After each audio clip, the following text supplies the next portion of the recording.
अस्सलाम वालेकुम dear students, मेरा नाम वसीम शहजाद है। हमारा इस वीडियो का टॉपिक है इंट्रोडक्शन टू एक्सरसाइज 9.2। इसके अंदर डिफरेंट टॉपिक्स हैं, वो सारे टॉपिक्स हम पहले डिस्कस करेंगे, उसके बाद अगली वीडियो में हम 9.2 जो है उसको कम्प्लीटली सॉल्व करेंगे। इसमें भी कुछ क्वेश्चन हमें 9.2 के सॉल्व करने हैं। तो एक तो इसके अंदर इंट्रोडक्शन हो जाएगा एक्सरसाइज 9.2 का, और थोड़े से इसके रिलेटेड क्वेश्चंस भी हम इसमें सॉल्व करेंगे। इसमें सबसे पहली चीज़ जो है वो है जनरल एंगल्स। तीन तरह के एंगल्स होंगे। एक जनरल एंगल, इस पे बात करेंगे। जो दूसरा इसमें है वो है एंगल इन स्टैंडर्ड पोजीशन,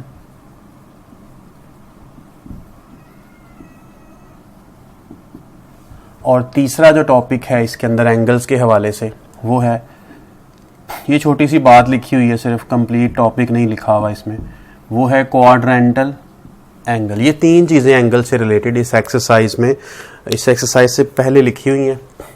तो जनरल एंगल से बात हम अपनी स्टार्ट करते हैं।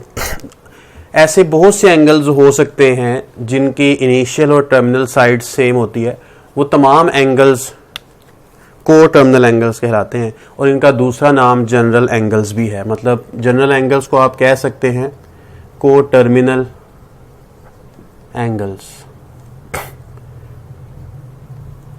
ये एक ही टॉपिक से रिलेटेड हैं दोनों चीज़ें।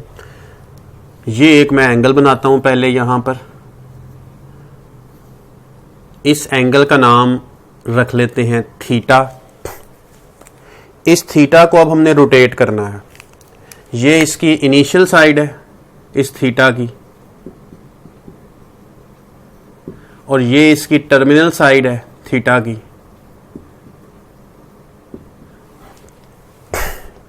रोटेशन स्टार्ट करते हैं। रोटेशन जहां पे ये इस वक्त टर्मिनल साइड है, रोटेशन हमेशा टर्मिनल साइड की होती है, इनिशियल साइड की नहीं होती। इसकी हम रोटेशन करते हैं, घुमाते हैं इसको। इस तरह से ये था, तो इसको इस तरह से मैंने रोटेट करना शुरू किया। तो रोटेट करते हुए अब ये वापस यहां पर आ गया है, जहां पर पहले टर्मिनल साइड थी वहीं पर आ गई एक बार रोटेट करने से। तो इस तरह से जो नया एंगल हमें मिला, पहले थीटा था, अब नया एंगल हमें क्या मिल गया है, थीटा प्लस रोटेशन कितनी होती है डिग्रीज में, 360 डिग्री। और अगर आप रेडियंस में जाते हैं, ये डीएमएस सिस्टम था और ये सर्कुलर सिस्टम है, या फिर रेडियन इसके अंदर वो यूज होती है। तो थीटा है, थीटा प्लस रोटेशन रेडियंस की होती है 2 पाई, तो ये रोटेशन हो जाएगी 2 पाई। एक और रोटेशन आप इसके अंदर ऐड करें, अब क्या हो जाएगा 2 टाइम्स 360। एक और रोटेशन ऐड करें, इसी तरह आप रोटेशंस को ऐड करते जाएं। 2 टाइम्स 360 है, 3 टाइम्स 360 आ जाएगा, ये भी 2 टाइम्स 2 पाई आ जाएगा, फिर उसके बाद 3 टाइम्स आ जाएगा, 4 टाइम्स आ जाएगा। और जितनी भी आपने इसको रोटेशन करनी है उतनी ही टाइम्स इसके जो है वो 360 है, उतने ही टाइम जिसमें 2 पाई ऐड होता जाएगा। तो हम इसको फर्ज कर लेते हैं, सपोज करते हैं कि हमने k टाइम्स इसको रोटेट किया, जनरलाइज कर रहे हैं इसको, तो थीटा प्लस k टाइम्स 360 आ जाएगा। Similarly in radian form we can write k times 2 pi. We can also write it as theta plus 2k pi. These both are same. तो ये रोटेशंस हो गई clockwise, anti clockwise, positive direction के along. अब अगर rotation को negative हमने करना है तो फिर हम क्या करते हैं, ये एक एंगल है, उसी तरह से थीटा टेक किया। अब इसमें मैंने रोटेशन करनी है। जब मैंने रोटेशन करनी है तो रोटेशन कहां से स्टार्ट होगी, इसकी टर्मिनल साइड से, जो मैंने पहले बताया, टर्मिनल साइड से इसकी रोटेशन ने स्टार्ट होना है। तो इसको आप रोटेट करेंगे जब यहां से यहां तक, इतना पोर्शन आप कंप्लीटली जानते हैं कि वो माइनस थीटा है, ये माइनस थीटा हो गया। इसके बाद मजीद आपने इसको रोटेट करना है, क्योंकि रोटेशन टर्मिनल साइड से स्टार्ट की थी, तो वापस भी इसने टर्मिनल साइड पर ही रुकना है। यहां पर भी ऐसे ही किया था, टर्मिनल साइड से स्टार्ट की थी और एंड भी हमने टर्मिनल साइड पर ही किया था। तभी तो कंप्लीट रोटेशन होती है कि आप एक पॉइंट से रोटेट करना शुरू करते हैं, वापस उसी पॉइंट पर रुकते हैं, तो यही तो रोटेशन होती है। इसलिए यहां से स्टार्ट किया, यहीं पे रुके जब वापस आकर, तो ये कंप्लीट रोटेशन हो गई। लेकिन इसकी डायरेक्शन है clockwise, so we can write it minus rotation. इसी तरह इसको आप थीटा माइनस 2 टाइम्स 360 भी लिखेंगे जब आप इसमें एक और रोटेशन सब्ट्रैक्ट करेंगे, यानी एंटी क्लॉकवाइज। जब क्लॉकवाइज करेंगे तो सब्ट्रैक्ट होने वाली बात ही हो जाती है ना, क्योंकि डायरेक्शन नेगेटिव है तो नेगेटिव साइन आता है एंगल के साथ। इसी तरह theta minus 3 times 360 so on theta minus k times 360। ये भी सारे को टर्मिनल एंगल्स हैं, ये सारे आपस में को टर्मिनल हैं, ये भी सारे आपस में को टर्मिनल एंगल्स हैं। सिमिलरली ये भी सारे आपस में को टर्मिनल हैं। हम रोटेशंस को जब अपना रेडियन में लिखेंगे तो इसमें भी इसी तरह से थीटा माइनस k टाइम्स 2 पाई और वी कैन राइट 2k पाई। तो एक ये रिजल्ट हमने हासिल किया था पॉजिटिव और एक ये रिजल्ट नेगेटिव रोटेशन के लिए हमने हासिल किया है। तो इसमें क्या होगा, जब इन दोनों को हम इकट्ठा करेंगे, कंबाइन कर लेंगे, तो इसका रिजल्ट क्या बन जाएगा, theta plus minus k times 360। What is k here? k क्या है इसमें? k इसमें बिलोंग करता है इंटीजर्स को, पॉजिटिव इंटीजर्स को। k पॉजिटिव इंटीजर्स को अगर आप इसमें यह कहना चाहें कि आप प्लस माइनस ना लगाएं, सिर्फ प्लस लगा दें, माइनस ना लगाएं, तो फिर आप लिखेंगे k belongs to z only, not z plus.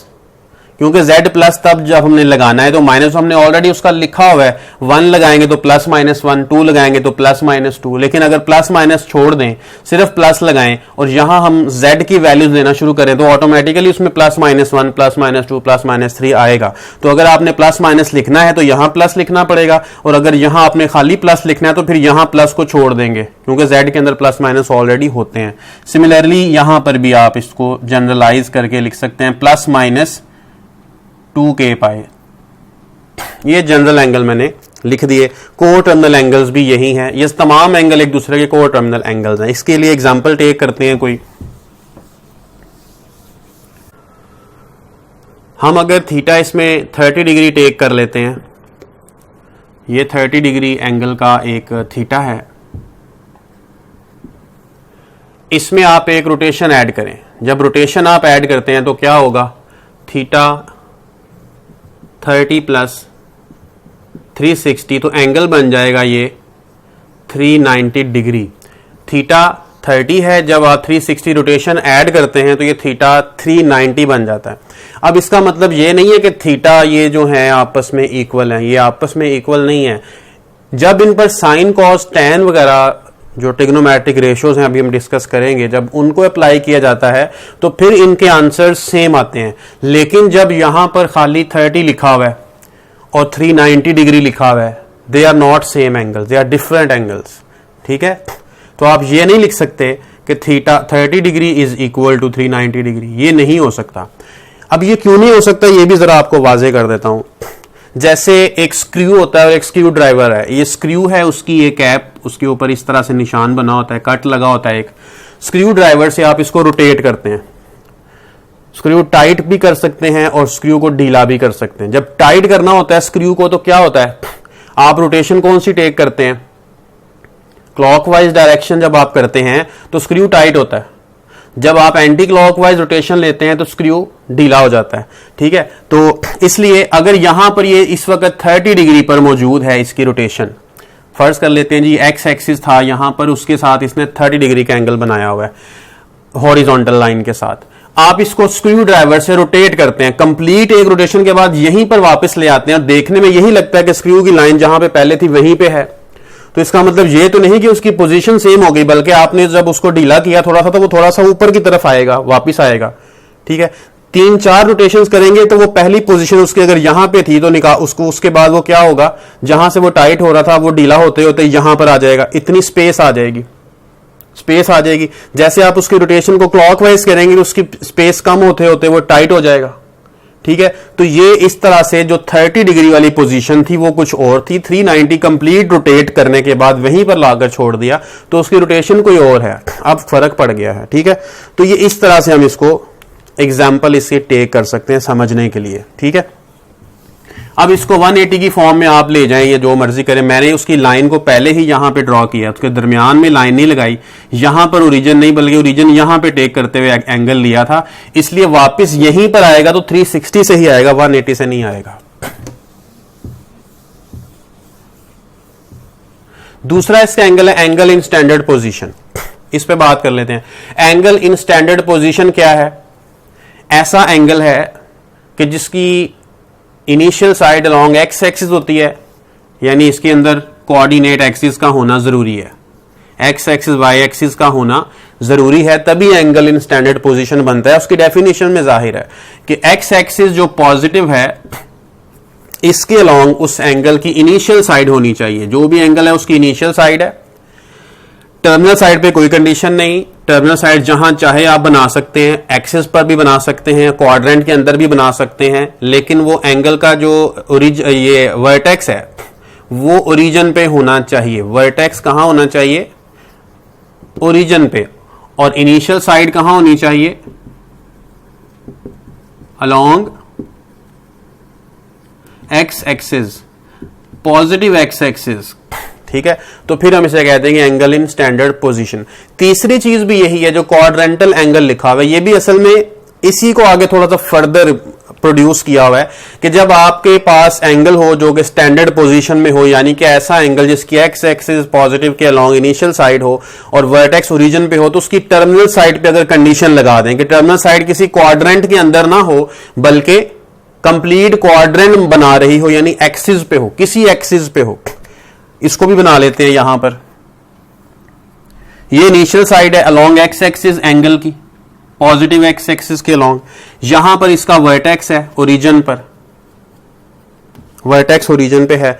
ये मैं बनाता हूं इसको ब्लू कलर से कि ये इसकी हो गई initial side along positive x axis, ये हो गई इसकी terminal side along y axis, positive y axis. तो ये एक क्वाड्रेंटल एंगल है, angle in standard position with terminal side at any axis. ये भी क्वाड्रेंटल है। इस तरफ को बना देंगे तो ये भी क्वाड्रेंटल है, 180 का नीचे की तरफ बना देंगे ये भी क्वाड्रेंटल, यहां पे आ जाएंगे तो ये भी क्वाड्रेंटल एंगल है। नेक्स्ट हमारा जो टॉपिक है वो है trigonometric ratios.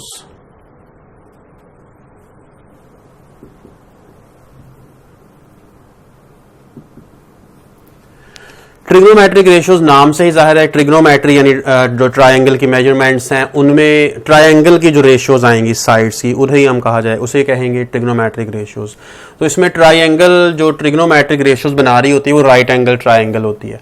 Trigonometric ratios right angle triangle में ही बनाए जाते हैं। जो राइट एंगल ट्रायंगल नहीं होती उसमें भी क्या करते हैं, कुछ एंगल की एक साइड से परपेंडिकुलर ड्रॉ करते हैं दूसरी साइड को प्रोड्यूस करके, जैसे कि ये राइट एंगल ट्रायंगल है, इस पे बात पहले कर लेते हैं। ये राइट एंगल ट्रायंगल है लेकिन ये वाली राइट एंगल ट्रायंगल नहीं है। इसमें ट्रिग्नोमेट्रिक रेशियोज का यूज किस तरह से किया जाता है? वो इस तरह से होता है कि इसको प्रोड्यूस कर लिया, इधर से परपेंडिकुलर ड्रॉ किया, यहां एक ट्रायंगल बन गई। ये जो भी एंगल था थीटा, इस एंगल को 180 माइनस थीटा करेंगे क्योंकि कंप्लीट लाइन के ऊपर 180 डिग्री एंगल्स होते हैं, इस वजह से 180 माइनस थीटा हो जाएगा। और ये राइट एंगल ट्रायंगल की हेल्प से आप इस साइड की साइन या कॉस जो भी फॉर्म आ जाएगी उसमें आंसर निकाल सकते हैं, साइन कॉस की फॉर्म में। तो राइट एंगल ट्रायंगल का होना जरूरी होता है। ये एक राइट एंगल ट्रायंगल है, इसमें इस साइड को हम सी का नाम दे देते हैं, इसको ए और इसको बी। ए के अपोजिट साइड ए, सी के अपोजिट सी, बी के अपोजिट साइड बी बन जाएगी। अब ये तीन साइड्स हैं, तीन साइड्स की तीन तरह की रेशो बनाई जा सकती हैं। ए को डिवाइड कर लें सी से या सी को डिवाइड कर लें ए से। इसी तरह बी को डिवाइड कर लें सी से या सी को डिवाइड कर लें बी से। फिर ए को डिवाइड कर लें बी से या फिर बी को डिवाइड कर लें ए से। ये 6 रेशियोज बनती हैं। इन 6 रेशियोज के स्पेसिफिक नेम्स हैं जो आपने एज इट इज ही याद रखने, अपनी मर्जी से इनको नाम नहीं दिए जा सकते, कुछ फिक्स्ड नेम्स हैं ट्रिग्नोमेट्रिक सॉल्यूशंस में जो यूज होते हैं। इसके लिए जरूरी होता है एक एंगल का होना। अगर एंगल हम ये वाला टेक कर रहे हैं पॉइंट ए पर थीटा, तो जो साइड्स हैं उनके नाम फिक्स हो जाएंगे। उन फिक्स नेम्स की वजह से हम ट्रिग्नोमेट्रिक रेशियोज के नाम रख लेते हैं। वो कौन से नेम्स हैं जो फिक्स नेम्स हैं? एक तो बेस है, परपेंडिकुलर है, और तीसरी जो है वो हाइपोटेन्यूज है। 90 के सामने जो साइड होती है वो हमेशा हाइपोटेन्यूज कहलाती है। थीटा जो आप एंगल टेक करते हैं, एंगल आप ये वाला बी टेक कर सकते हैं, ए टेक कर सकते हैं, सी टेक नहीं कर सकते। अगर क्योंकि सी 90 डिग्री का है, वहां पे ट्रिग्नोमेट्रिक रेशियोज ट्रायंगल के जरिए से कंसीडर नहीं होती, वो सर्कल के जरिए से की जाती हैं। वो आगे 9.3 में उसके प्रूफ्स हैं, वो देखी जाएगी। फिलहाल यहां पे आप देखें थीटा अगर टेक करें उसके साथ वाली साइड बी है तो अब बी बेस है, क्योंकि आप थीटा एंगल टेक कर रहे हैं रेशियो के अंदर लिखने के लिए, sine theta, cos theta, tan theta. और अगर आप फाई टेक करते तो फिर फाई के साथ वाली साइड ए बेस कहलाती। तो जो भी एंगल टेक करना है उसके साथ वाली साइड एक तो हाइपोटेन्यूज होगी और दूसरी होगी बेस। क्लियर?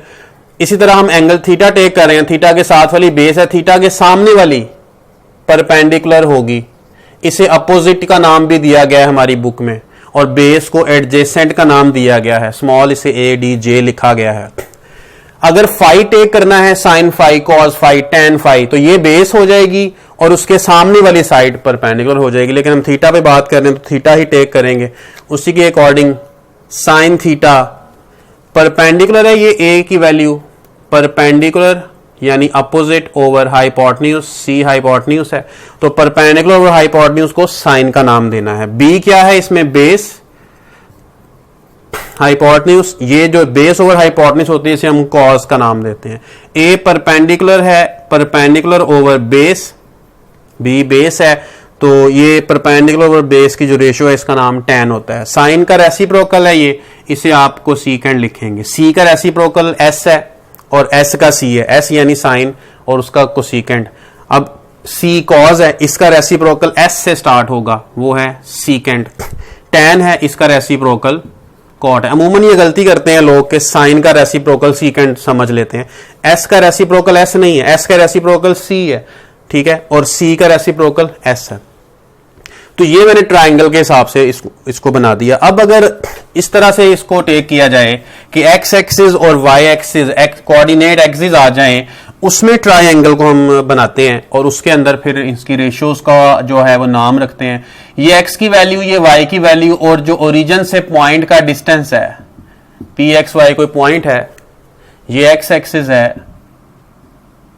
ये वाई एक्सिस है, ये ओरिजिन है, तो थीटा हमेशा एक्स एक्सिस के अलोंग ही बनेगा। एक्स एक्सिस और पॉइंट के साथ जो लाइन ड्रॉ की जा रही है, ओरिजिन से पॉइंट की तरफ जो लाइन जा रही है, उस लाइन और एक्स एक्सिस के साथ एंगल जो होगा वही थीटा कंसीडर होगा, और ये लेस देन 90 होता है, 0 से 90 के दरमियान में होता है। एक्स एक्सिस के साथ जो भी वैल्यू आएगी यहां पर वो एक्स है, वाई एक्सिस के साथ जो भी वैल्यू आ रही है उसे हम वाई टेक कर रहे हैं अपनी आसानी के लिए, और ओरिजिन से जो फासला पॉइंट पी का है उसे हम आर टेक कर रहे हैं। तो अब इसमें देखेंगे बेस क्या है, थीटा के साथ एक्स बेस होगी, क्योंकि आपने हमेशा एक्स एक्सिस के साथ इसको ड्रॉ करना है, तो एक्स हमेशा बेस होगी, वाई हमेशा इसमें परपेंडिकुलर होगा, और आर हमेशा इसमें हाइपोटेन्यूज होगा, क्योंकि right angle triangle right angle के सामने होगा ये, इस वजह से। तो इस वजह से यहां पर अगर आप पहले साइन बना लेते हैं, साइन थीटा, तो वो क्या होगा? Perpendicular over hypotenuse, y over r, cos base over perpendicular, base over hypotenuse, तो एक्स ओवर आर होगा। टेन क्या है? परपेंडिकुलर ओवर बेस, परपेंडिकुलर यहां वाई है और बेस इसमें एक्स है, तो इस तरह से नाम आ जाएंगे। सिमिलरली आप इनके रेसिप्रोकल्स की कर दें, आर ओवर वाई क्या होगा? Cosecant, r over x secant, x over y cotangent. ठीक है, ये बात हो गई। अब इसके बाद इसमें क्वाड्रेंट्स की वजह से कुछ साइंस की बात भी है, उस पर भी डिस्कशन कर लेते हैं। ये फर्स्ट क्वाड्रेंट था, इसमें एक्स भी पॉजिटिव है, इसमें वाई भी पॉजिटिव है, और आर जो डिस्टेंस है ये ऑलवेज पॉजिटिव है, क्योंकि ये ओरिजिन से पॉइंट का डिस्टेंस है, ये हमेशा पॉजिटिव होगा। एक्स एक्सिस और वाई एक्सिस चूंकि नेगेटिव और पॉजिटिव डायरेक्शंस की वजह से हो जाते हैं, इस वजह से एक्स और वाई नेगेटिव पॉजिटिव हो सकते हैं, लेकिन आर नहीं हो सकता नेगेटिव, इसमें वो सिर्फ पॉजिटिव ही होगा। तो एक्स और वाई दोनों पॉजिटिव है, तमाम रेशियोज पॉजिटिव ही आनी है इसमें, क्योंकि y की वैल्यू पॉजिटिव, r की positive, positive over positive is always positive. It means all trigonometric ratios are positive in first quadrant. This is the first quadrant, and this is second quadrant, this is third quadrant, this is fourth quadrant. Now let us talk about second quadrant. If we make a triangle in second quadrant, कोई भी point take कर लें यहां पे x Y, इसमें जो x होगा वो यकीनन नेगेटिव टेक हो जाएगा, क्योंकि डायरेक्शन ये ओरिजिन से लेफ्ट साइड पे है, यहां पे एक्स की वैल्यू नेगेटिव होगी, वाई ओरिजिन से ऊपर की जानिब है तो ये पॉजिटिव ही रहेगा, और आर इज ऑलवेज पॉजिटिव। अब आप इन्हीं रेशियोज की हेल्प से देखें, साइन थीटा क्या है? Y over r, y positive है, आर पॉजिटिव है, तो साइन की वैल्यू क्या आएगी? पॉजिटिव आएगी। इसका मतलब है कि साइन यहां पर पॉजिटिव है, या फिर आप ये लिख सकते हैं साइन इज ग्रेटर देन 0।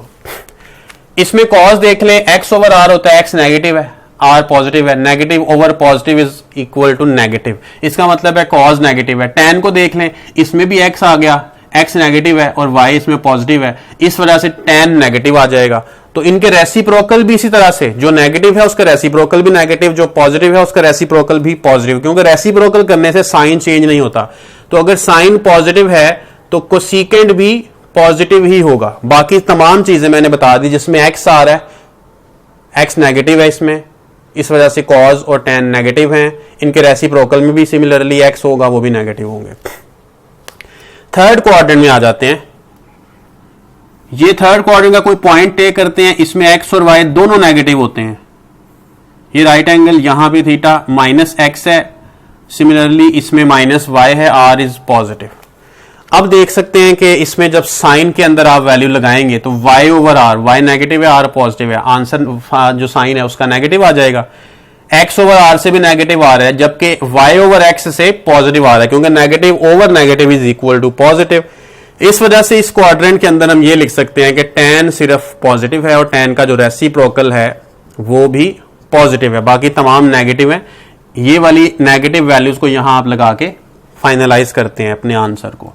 इसी तरह यहां पे आ जाते हैं, फोर्थ क्वाड्रेंट में जब पॉइंट टेक करते हैं उसमें x पॉजिटिव होता है, y नेगेटिव होता है, x positive, y negative, r is always positive. इनको लगा के देख जब y ओवर r करेंगे तो साइन नेगेटिव हो जाएगा, x ओवर r करेंगे तो कॉज पॉजिटिव हो जाएगा, जब y ओवर x करेंगे तो tan नेगेटिव हो जाएगा। तो क्लियर है कि यहां से cause is positive and the secant is always positive in fourth quadrant. ठीक है, बाकी तमाम रेशोज इसमें नेगेटिव होंगी। इसके बाद इस जो टेबल बनाया हुआ है इन चीजों का, इसके बाद एक और चीज लिखी हुई है कि sine minus theta, cos minus theta, tan minus theta, इनके रिजल्ट्स इसी तरह reciprocal, cosecant minus theta, secant minus theta, cot minus theta, इनके जो रिजल्ट्स हैं इनको भी देख लें। साइन माइनस है तो आप लिखेंगे minus sine theta, cos minus के साथ है तो ये पॉजिटिव है, टेन माइनस टेन है, कोसेकेंट माइनस कोसेकेंट है, सीकेंट प्लस सीकेंट है, कॉट माइनस कॉट होगा। अगर एंगल नेगेटिव है और उस पर साइन कॉस टेन और उनके रेसिप्रोकल्स अप्लाई किए जाएंगे तो फिर कॉस का जो रिजल्ट होगा सिर्फ वो, और सीकेंट उसका रेसिप्रोकल है उसका भी रिजल्ट पॉजिटिव होगा। सिर्फ ये दो रिजल्ट पॉजिटिव आएंगे, बाकी तमाम रिजल्ट्स आप देखें कि नेगेटिव हैं। किस तरह से है ये, ऐसा क्यों है? जब अभी हमने यहां पे थीटा पर बात की है कि जो थीटा है वो ऐसा एंगल है जो 0 और 90 के दरमियान में है। जब माइनस थीटा करते हैं तो डायरेक्शन इसकी किस तरफ को आ जाती है? अगर 90 से लेस एंगल हो और नेगेटिव हो तो वो यकीनन फोर्थ क्वाड्रेंट में होगा। तो ये इसकी सिंपल वजह है कि अगर फोर्थ क्वाड्रेंट में है और 0 और 90 से लेस होगा अगर तो फोर्थ क्वाड्रेंट में आ जाएगा। फोर्थ क्वाड्रेंट में आने की वजह से आपको पता है कि फोर्थ क्वाड्रेंट, अभी थोड़ी देर पहले बात हुई है कि फोर्थ क्वाड्रेंट में कॉस पॉजिटिव होता है और सीकेंट भी पॉजिटिव होता है, इसलिए कॉस जब अप्लाई होगा फोर्थ क्वाड्रेंट के एंगल पर यानी माइनस थीटा पर तो आंसर उसका पॉजिटिव होगा। जब भी फोर्थ क्वाड्रेंट के एंगल पे साइन अप्लाई होगा तो साइन वहां पे नेगेटिव होता है, सिर्फ यहां कॉस पॉजिटिव है इसलिए साइन नेगेटिव, टेन भी वहां नेगेटिव होता है फोर्थ क्वाड्रेंट में, कोसेकेंट भी नेगेटिव होता है, कॉट भी नेगेटिव होता है फोर्थ क्वाड्रेंट में। ये वजह है कि फोर्थ क्वाड्रेंट की वजह से कॉस और सीकेंट के रिजल्ट्स पॉजिटिव आ रहे हैं। अब अगर आप ये बात करें जी कि एंगल थीटा 90 से बड़ा आ जाए, यानी थीटा ना हो कोई और एंगल अल्फा हो जो कि 90 से बड़ा हो, तो फिर आप क्या करेंगे? उसके लिए यहां तक हमारे पास कोई जवाब नहीं, यहां तक सिर्फ यही जवाब था फोर्थ क्वाड्रेंट का। वो वाली बात आएगी आगे चैप्टर नंबर 10 में जहां हम एक फंडामेंटल लॉ ऑफ ट्रिग्नोमेट्री को प्रूव करेंगे। उस फंडामेंटल लॉ ऑफ ट्रिग्नोमेट्री को हम यहां पे अप्लाई करेंगे उसके फॉर्मूले को, और उसकी हेल्प से फिर ये वाली चीज प्रूव हो जाएगी 90 से बड़े एंगल्स के लिए भी। इसका मतलब है कि ये 90 से बड़े एंगल्स के लिए भी बात ट्रू है, लेकिन यहां तक हमने 90 से बड़े एंगल्स पे बात नहीं की, 90 से लेस ही थीटा यहां पे टेक हो रहा है। ये उसी के लिए सारा कुछ लिखा हुआ है, क्या पॉजिटिव है क्या नेगेटिव है, इस वजह से हम जो है उस पर बात अभी नहीं करेंगे। इसके बाद हम एक्सरसाइज पे आ जाते हैं। एक्सरसाइज 9.2, इसमें क्वेश्चन नंबर 1 को आप देख लें। Question number 1, find the science of the following. आपने इसमें सिर्फ साइन बताने हैं। साइन 160 का सिंबल क्या होगा, कॉस 190 का पॉजिटिव आएगा या नेगेटिव आएगा, बस यही बताना है इसमें। थर्ड है, फोर्थ है, फिफ्थ और 6 पार्ट्स हैं इसमें। थर्ड में है सीकेंट 245, फिर कॉज 80, थर्ड में tan 115 था, इसको यहाँ लिख लेते हैं tan 115, ये फोर्थ है, ये फिफ्थ हो गया और ये सिक्स्थ है। सिक्स्थ में है कोसिकेंट 297। आपने सिर्फ साइन बताना है। साइन 160 पॉजिटिव है या नेगेटिव, कहाँ पे आता है साइन 160?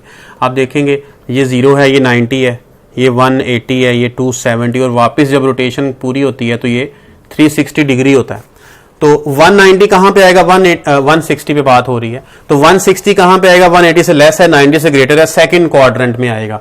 तो ये आ रहा है सेकंड क्वाड्रेंट में, लेकिन उसने क्वाड्रेंट नहीं पूछा, इसलिए मैंने सिर्फ ये अब आपकी आसानी के लिए समझाने के लिए लिखा है सेकंड क्वाड्रेंट। आंसर ये नहीं है। सेकंड क्वाड्रेंट में क्या होता है? साइन नेगेटिव या positive?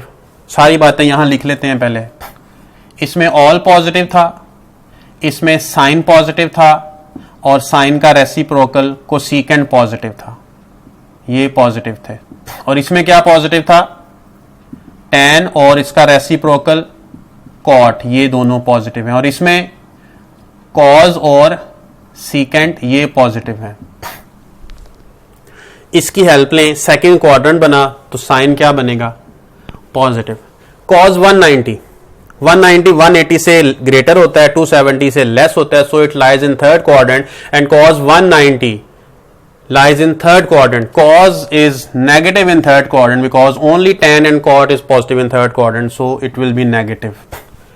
What about tan 115? Tan 115 lie in second quadrant and the tan is negative in second quadrant, so the result will be negative. Secant 245 angle lies in third quadrant and the secant is third quadrant is negative because secant is positive only in fourth quadrant, so the result will be negative.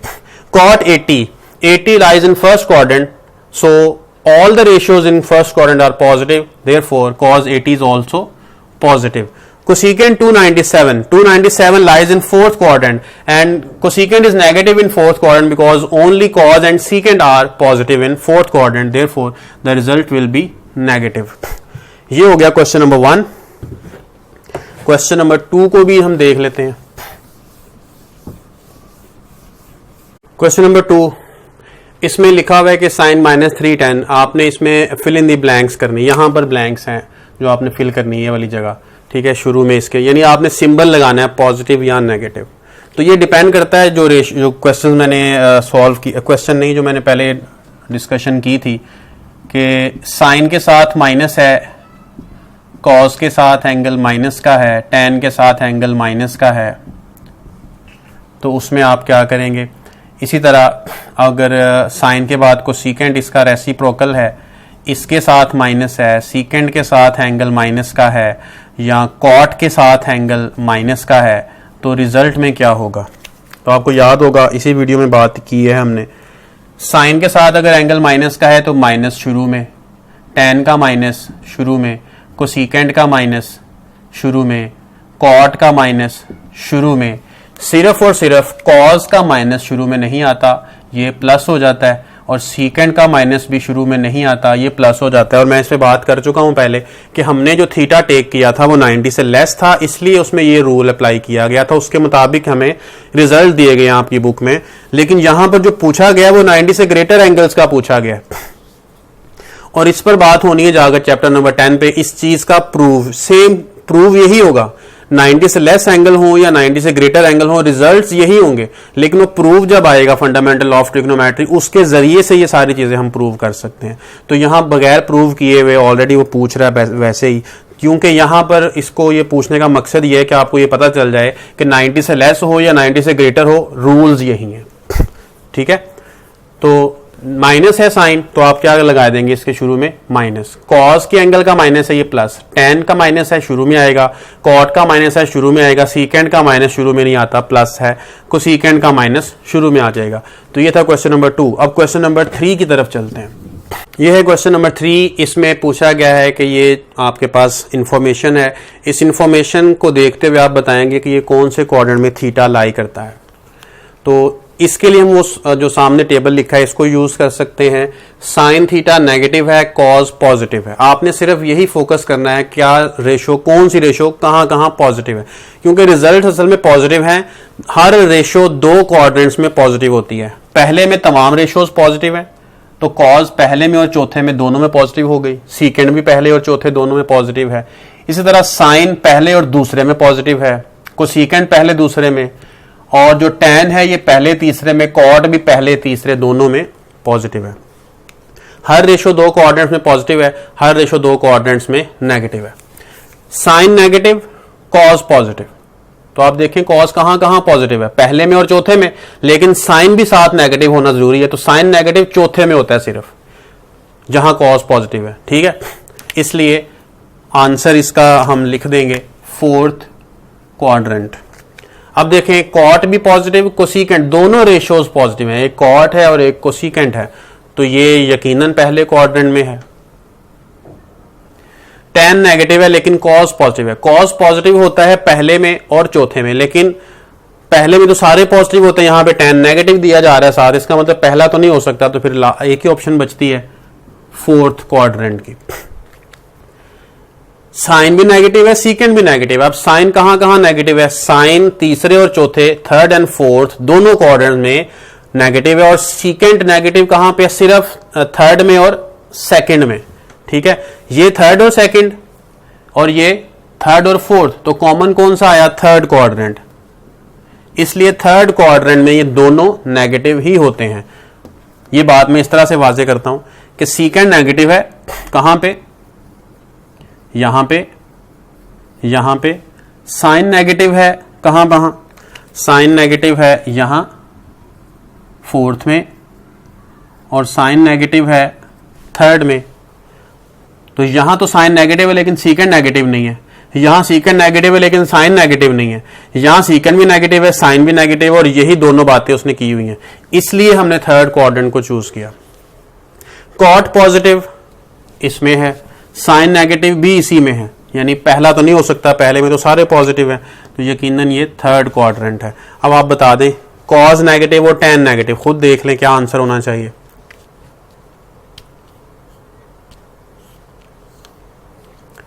Second quadrant, क्योंकि second में cause भी negative है, tan भी negative है, दोनों negative है। Question number 3 भी हमने कंप्लीट किया। इसके बाद जो क्वेश्चन नंबर 4, 5, 6 बाकी जो क्वेश्चन है इस एक्सरसाइज के, वो रिलेट करते हैं ट्रिग्नोमेट्रिक फॉर्मूले से। जो ट्रिग्नोमेट्रिक आइडेंटिटीज आगे हमने पढ़नी है, ये एक्सरसाइज से पहले लिखी हुई है, हमने उसको प्रूव नहीं किया अभी, तो अगली वीडियो में उसको हम प्रूव भी करेंगे और एक्सरसाइज की बाकी क्वेश्चंस भी करेंगे। ये वीडियो देखने का आपका बहुत शुक्रिया। इसको आप शेयर करें, लाइक करें, अगर चैनल को सब्सक्राइब नहीं किया तो वो भी करें। बहुत शुक्रिया।